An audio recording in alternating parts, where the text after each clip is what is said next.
Hi there, Griff Hamlin here from Blues Guitar Unleashed. Welcome and thanks for joining me today.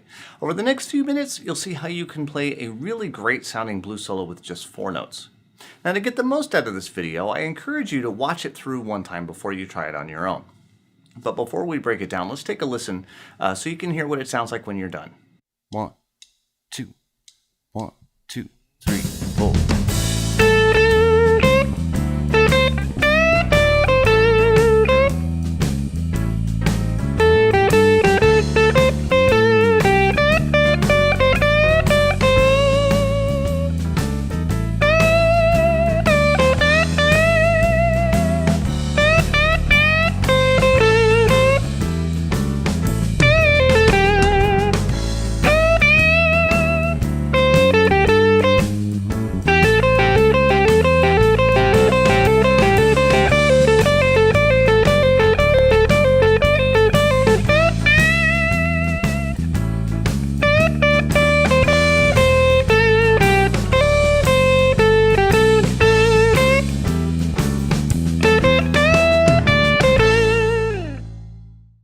Alright, now the 4 notes that I'm using are simple, common, everyday blues notes.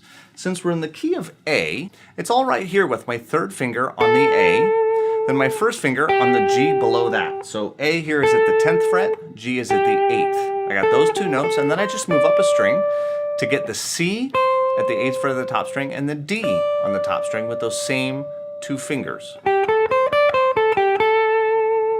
And notice that my 3rd finger on the 2nd string here, this is what I'm going to call my anchor. And that's the note that goes with the key we are in. So since we're in the key of A, that finger is on an A. If we were in G, that finger would be on a G. So a key of A, key of G, I could put it anywhere.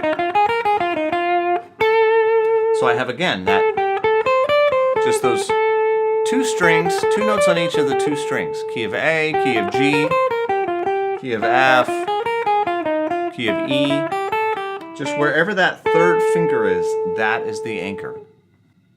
And that's how you would use this pattern for any key. And you can usually find the key in a blues by the 1st chord. It's actually pretty straightforward. So in our case, the 1st chord is an A, it's an A7, so we'll have a blues in the key of A, right?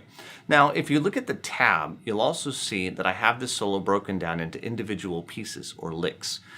You'll see there's a lick 1, lick 2, and they're all, kind of bracketed off like that and so forth. So let's jump in. Let's take a look at lick 1.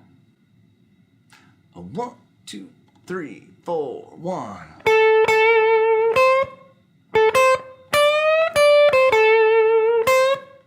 All right, so you can see we're starting off on that anchor, but not on beat 1, and this is kind of an important thing. It's on beat 2. 1, a 2, a 3, a 4, and I'm hitting that 8th fret, that C, giving a little what I call a blues squeeze. So it's not like a full bend. I'm just going to push it just a little bit, and that just gives us kind of a bluesy sound. Maybe a little sugar, add a little sugar to it, as I like to call it, a little vibrato, which you can do by kind of shaking your finger up and down or sort of rocking your finger back and forth. Vibrato is probably a topic all on its own, but I'll just mention it here.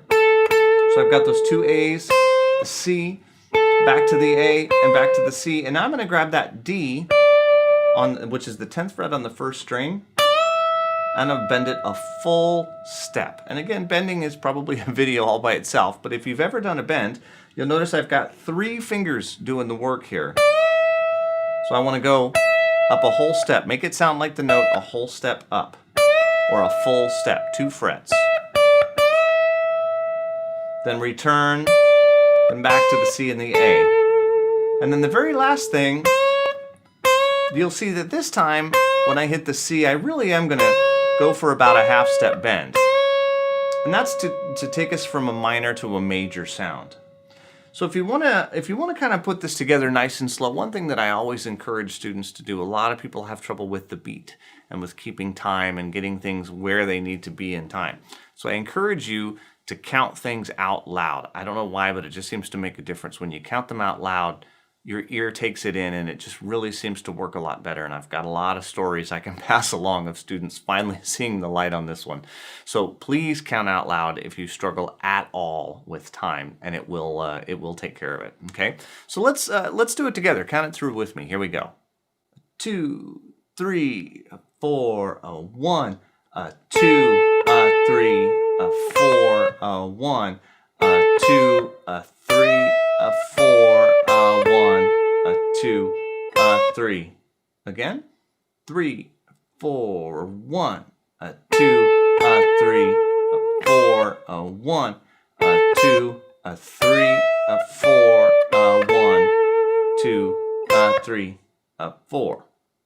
All right, so that's going to get us going. That's the first lick. Let's take a look at lick number 2. 1, 2.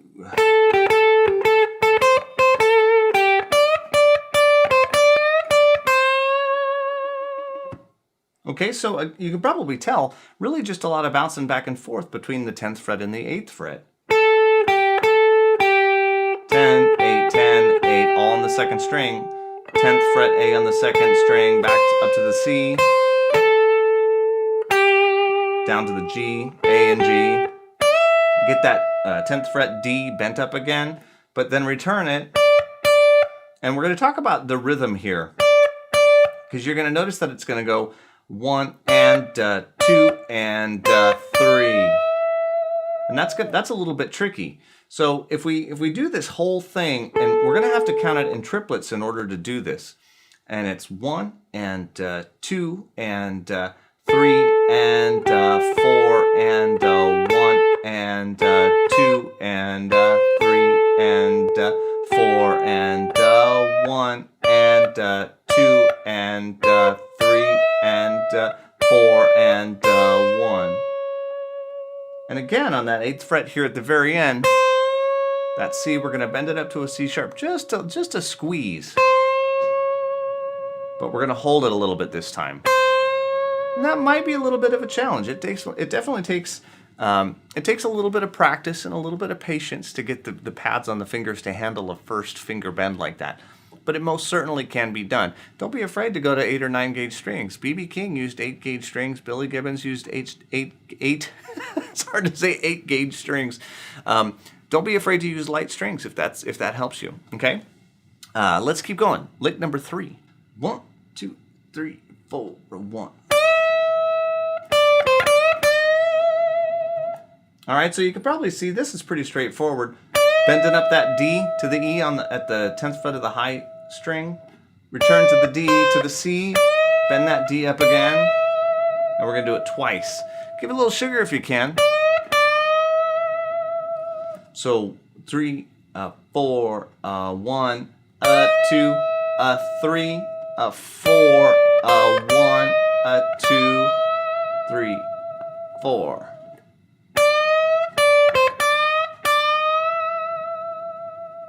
And lick 4, we're going to stay right here. 1, 2, 3. So we're staying right at that 10th fret, 3 bends in a row. And it's going to be 1 and 2 and 3 and 4. Sorry, that's a C right there. 8th fret.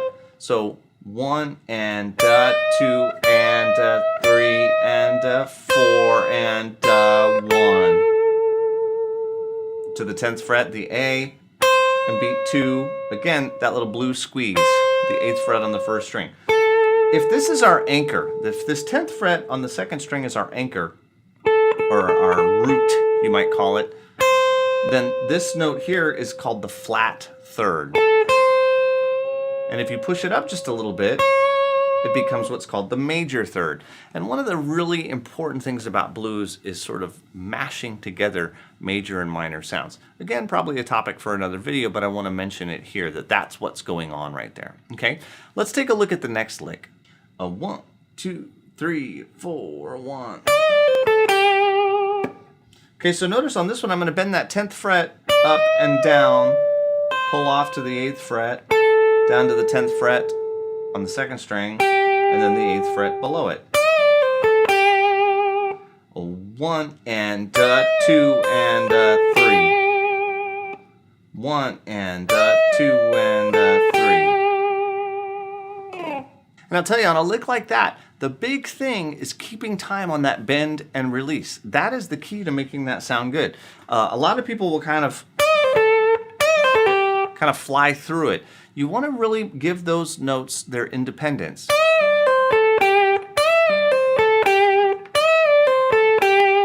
And make them sound, make them sound like individual notes, like each one, as if you were picking them all. Da, da, da, da, da. That's what's going to make that lick really sound good. All right, let's check out the next one. A 1, 2, 3, 4, 1.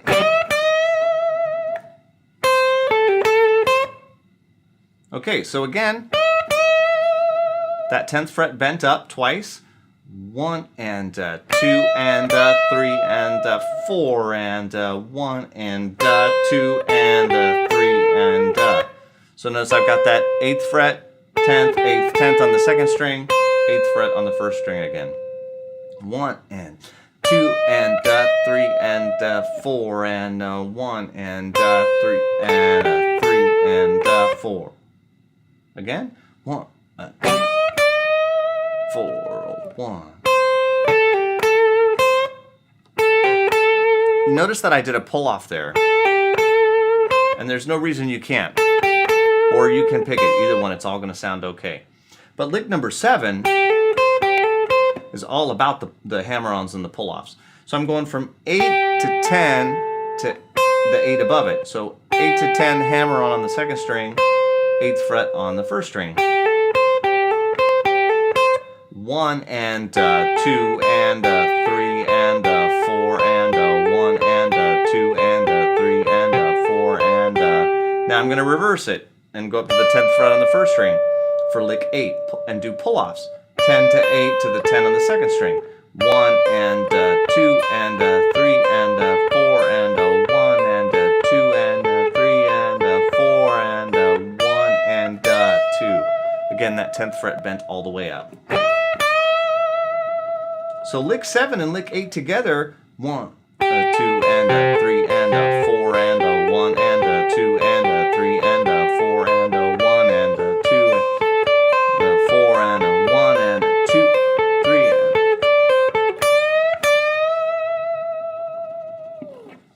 And all that together is a very common blues element, which is taking a small, simple idea and repeating it over and over and over again. And then even following it up with another repeating element that's very similar. So that's a very common blues element, and it's a great way to sort of extend an idea through a couple of bars, okay? And something that we can do, again, with only 4 notes. Remember that all of this has been done with just the same little group of 4 notes. All these different ideas come into play. So what I'm hoping that you'll see is that all the musicality is separate from the notes. It's just a few notes, no big deal. All this other stuff is where the music is made. All right, let's do these last couple of licks real quick. Check it out. A 1 and 2. Okay, so we've got a little bit of syncopation with the 10th fret bend up on the top string, and then the 2 10s released, and then the 8. It's 1 and 2 and 3 and 4 and 1.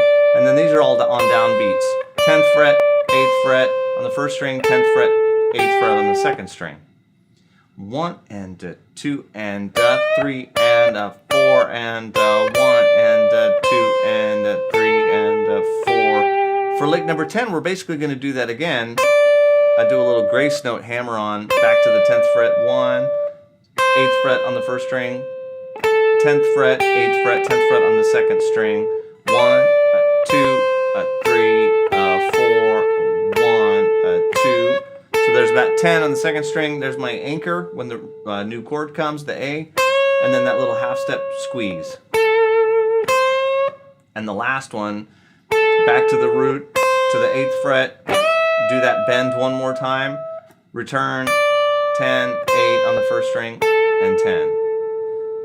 So it's 1, 2, 3, sorry, 1, 2, and 3, and 4, 1. 1 and 2 and 3 and 4 and 1. 1, 2, 3, 4, 1. All right, so now you've seen how to play a great sounding 24-bar solo using just 4 notes.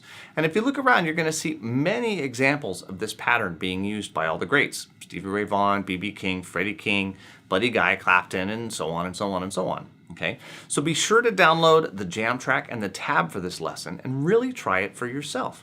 I have thousands of students all around the world that have gone through this exact same lesson, and many have said it was the best blues soloing lesson that they've ever had. So I hope you've enjoyed this lesson as much as I've enjoyed making it for you, and I'll talk to you soon. Until then, take care and have fun.